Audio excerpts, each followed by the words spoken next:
Good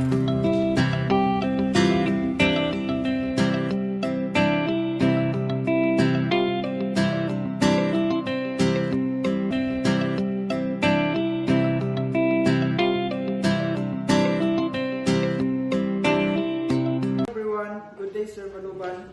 We are group of 5 from BSLT. And welcome to our vlog on PADAM's Emergency First Aid.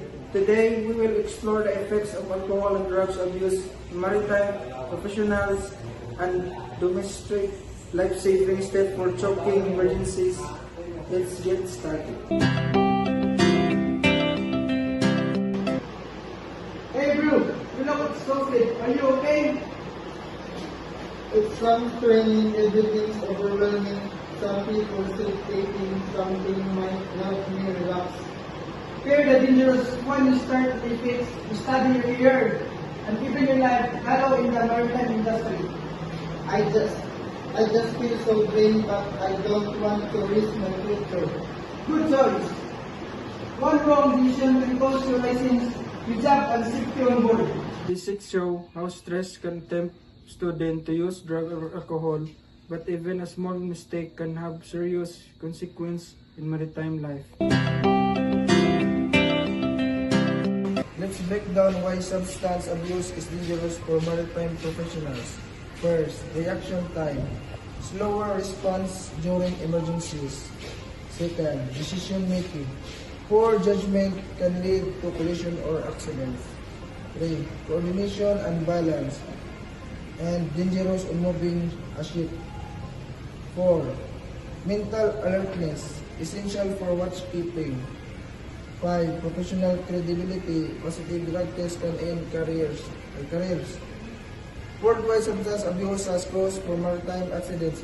That's why random drug testing is mandatory for seafarers, and staying drug-free protect lives.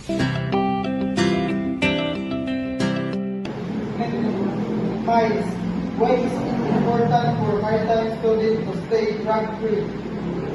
As future seekers, we must always be physical and mentally fit. One mistake caused by substance use can endanger the whole crew and the ship. Staying drug-free isn't just a rule, it's safe to take. Well said. Now that we understand PADAMs, let's move to the emergency first aid.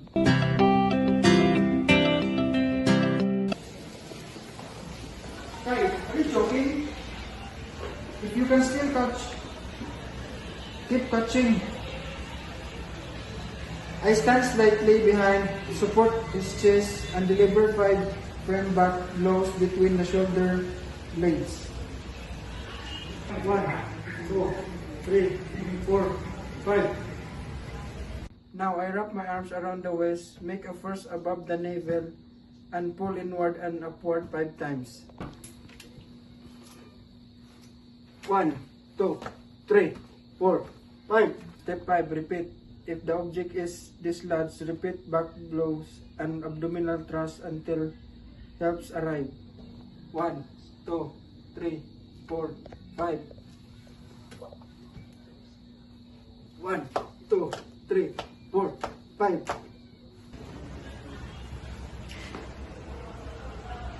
I can breathe now, thank you. Always stay calm and act fast during emergencies.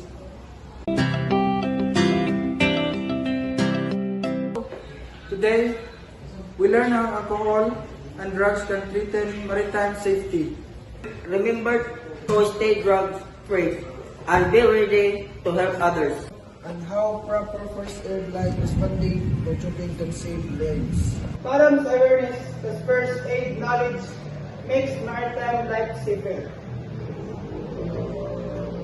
Today, we learned how alcohol and drugs can threaten maritime safety. Thank you for watching.